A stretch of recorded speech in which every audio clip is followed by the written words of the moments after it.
Tu travailles dur, tu essaies d'économiser de l'argent, mais pourquoi il n'y en a jamais assez pour payer les cartes de crédit, payer toutes les factures, économiser de l'argent pour les études des enfants, puis aussi pour t'amuser un peu?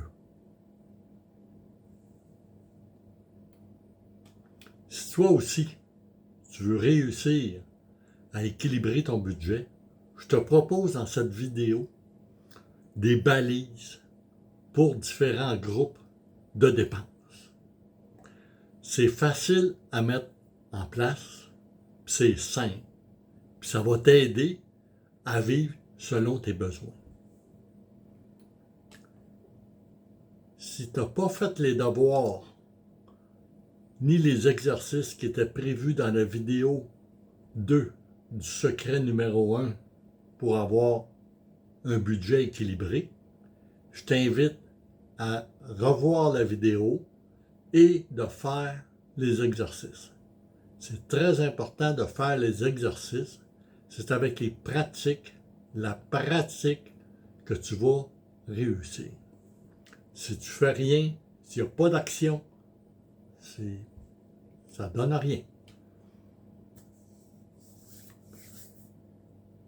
Je vous suggère énormément d'utiliser le fichier Excel qui est à votre disposition. Vous allez sauver tellement de temps. Mon nom est Jean Girard. Ma mission, c'est d'aider les gens à adopter de nouvelles habitudes pour atteindre la sérénité financière. Comment je fais ça? Je suis prêteur hypothécaire alternatif. Je me suis spécialisé en sauvetage immobilier, c'est-à-dire que j'aide les gens à rester dans leur maison, à baisser le paiement et aussi à redresser leur crédit. Je ne travaille pas seul, je suis partenaire au Carrefour immobilier du Québec, qui lui existe depuis 2008. Donc, aujourd'hui, je vais t'inviter en premier à relire tes objectifs. Puis imprègne-toi de tes objectifs. Ferme les yeux, puis réfléchis pense comment tu vas être la journée où tu vas atteindre tes objectifs. Pense-y comment tu vas te sentir. Ensuite de ça, relis les notes de ton brainstorming. Choisis l'item le plus plausible pour les revenus, puis la même chose pour les dépenses. Un check. On va faire les calculs pour compléter le tableau de mon suivi tel qu'on l'a vu dans la partie numéro 2. OK? Puis tu vas comparer les résultats avec le budget que tu as préparé. Si tu utilises le fichier Excel, les calculs se font automatiquement. Tu vas voir les résultats dans l'onglet comparatif.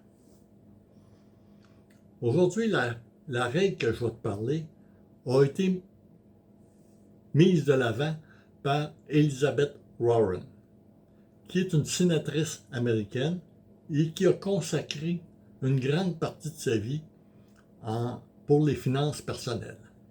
Avec sa fille, Amelia, en 2005, elle a écrit un livre, All Your Worth. Malheureusement, il n'a pas été traduit en français. On va voir les principes qui sortent de ce livre-là. En fait, Mme Warren divise les déboursés en trois groupes. C'est-à-dire, premier déboursé, ça va être pour le groupe, ça va être pour les besoins essentiels. Deuxième, les besoins pour se faire plaisir. Puis troisième, l'épargne. Les balises, 50% pour les besoins essentiels, 30% pour se faire plaisir, puis 20% pour l'épargne. Excusez-moi. Là, ce que tu vas faire, c'est que tu vas regrouper les besoins essentiels, c'est tout ce qui est nécessaire pour vivre. OK? On va parler le logement, l'alimentation, le transport. On va parler également des soins de santé. J'ai inclus également Internet et puis les télécommunications, parce que c'est de nos jours, ça nous les prend pour travailler. Tu vas regrouper toutes les dépenses que tu avais, puis tu vas les mettre dans cette catégorie-là. Toutes les dépenses qui correspondent à ça. Tu vas faire la même chose pour le reste qui est se faire plaisir. On va retrouver télévision, Netflix, les voyages, l'habillement, le tabac, l'alcool, toutes les autres dépenses qui, en fait, ne sont pas nécessaires pour vivre. OK? Tu peux t'en passer. Alors que dans les premiers, tu ne peux pas t'en passer. Puis tu vas calculer ton pourcentage pour les besoins essentiels. Tu te rappelles, on a parlé de 50% pour les besoins essentiels. Quel est ton pourcentage à toi? S'il est nettement supérieur à 50%, je vais penser à Warren Buffett, qui est un milliardaire américain, qui est peut-être le plus grand investisseur sur la Terre actuellement, avec 84 milliards. Il nous dit de vivre au-dessous de nos moyens et non au-dessus. Lorsque tu vis au-dessus de tes moyens, tu vas t'endetter énormément pour satisfaire tes besoins essentiels. Comme ça, c'est toi qui décides. Pose-toi la question. Est-ce que ma maison est trop somptueuse pour ce que je suis capable de payer? Est-ce que ma voiture me coûte trop cher? Mon transport me coûte trop cher? C'est à toi qu'il faut poser la question. Hein? Soyez frugal un peu. Si tu alloues trop de dépenses pour les besoins essentiels, tu n'en auras plus pour te faire plaisir.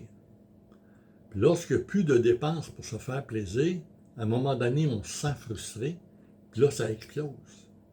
Puis là, on dépense en malade. Le deuxième groupe, c'est important. C'est important d'avoir du fun dans la vie. OK? Calcule ton pourcentage. Quel est ton pourcentage à toi? N'oublie pas ce que Warren Buffett nous dit là-dessus. Si tu dépenses pour des choses, si tu achètes des choses que tu n'as pas besoin, tu vas être obligé de vendre à un moment donné des choses que tu as besoin. Beaucoup de gens, pour cette catégorie, utilisent des enveloppes. C'est-à-dire, on va prendre un exemple, le resto. Je dis, pour mon mois, je vais dépenser 300$ pour le resto. On met 300$ dans l'enveloppe. Lorsqu'il n'y en a plus, ben, c'est parce qu'on a tout dépensé notre montant. Donc, désormais, on est obligé de se serrer la ceinture pour le restant du mois. C'est une des façons de te gérer.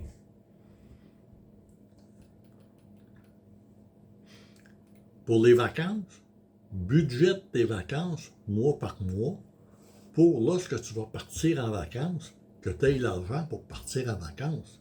C'est un non-sens de partir en vacances puis pas avoir d'argent.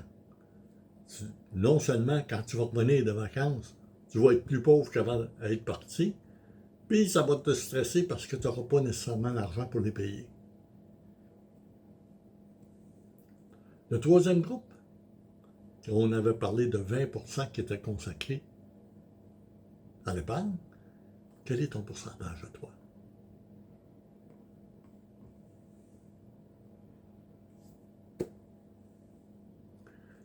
J'entends. Je me dis, t'entends dire dans ta tête, ouais, épargner, c'est pas bien le fun. Puis ça sert à quoi? Je vais te retourner encore avec Warren Buffett, il nous dit toujours de ne jamais négliger l'épargne.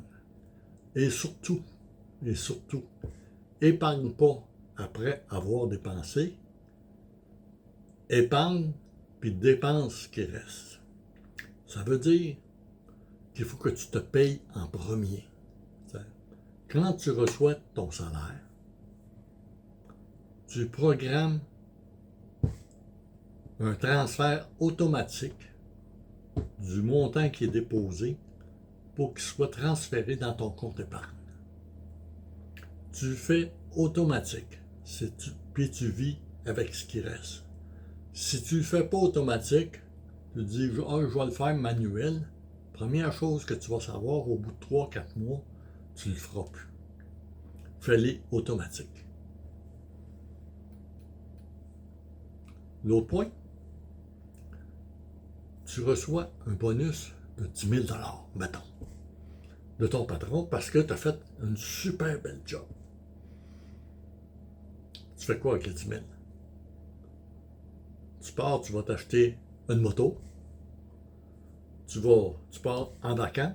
Quand tu reviens de vacances, ben, tout est dépensé. Ou tu fais l'inverse. Tu dis, moi, cet argent-là, tout l'argent, je le mets pour investir ou je le mets dans mon épargne. Ou tu dis, moi, j'en mets 90% ou 80%, c'est toi qui détermine. 80% pour mon épargne, puis 20% pour faire plaisir. Vous n'êtes pas obligé de tout dépenser aussitôt que l'argent rentre. Faut pas dépenser avant d'avoir reçu l'argent. Ça, c'est la première chose.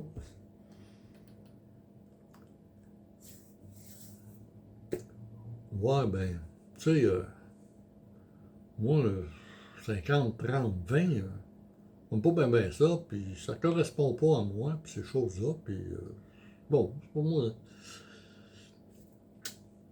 Dis-toi que c'est des balises. Quand on parle de balises, c'est pour te guider. Puis, ça ne sera pas les mêmes balises, les mêmes pourcentages selon ta situation. C'est-à-dire, si tu es étudiant, si tu es actif, un travailleur actif, ou si tu es retraité, ça ne sera pas les mêmes pourcentages si ta maison est payée que si ta maison n'est pas payée. Tu comprends?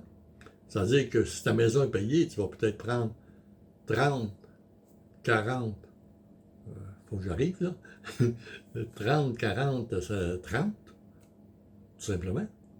C'est toi qui détermines. Puis tu peux les changer, ces pourcentages-là, si tu utilises le fichier Excel, tu vas pouvoir les changer dans l'onglet Liste. Tu vas les retrouver dans le groupe des déboursés. Si à un moment donné, tu te sens frustré, okay? Tu es vraiment frustré, là, ça ne marche pas, relis tes objectifs. Si même après avoir relis tes objectifs, tu te sens encore frustré, c'est peut-être que ton pourquoi n'est pas assez fort. Ou c'est peut-être que tu as trop poussé la machine. Ça ne se fait pas du jour au lendemain, ça. Il faut que tu y ailles tranquillement. Réajuste tes objectifs, réajuste ton budget en conséquence. Il faut que tu sois patient. Ça ne se fait pas dans 3 mois. Donc, en résumé, aujourd'hui, tu relis tes objectifs, tu sélectionnes une idée d'augmentation de revenus et une idée de diminution de dépenses que tu vas mettre en œuvre durant le mois ou que tu vas commencer à travailler. Tu complètes le suivi du 2e mois, tu compares avec ton budget, puis tu regroupes les catégories de dépenses en fonction des 3 grandes catégories de déboursés qu'on a parlé. Tu calcules tes pourcentages et tu te poses la question, est-ce qu'ils font du sens? Réfléchis à ce que tu peux faire pour améliorer ta situation. Puis installe le transfert automatique là. Si tu as aimé la vidéo, je t'invite à cliquer sur le bouton j'aime et de la partager avec tes amis. Si tu désires aller plus loin sur le chemin de la sérénité financière, je t'invite à télécharger ton guide gratuit. Si tes dettes t'empêchent de dormir, 12 astuces pour retrouver la sérénité financière et le sommeil. À bientôt.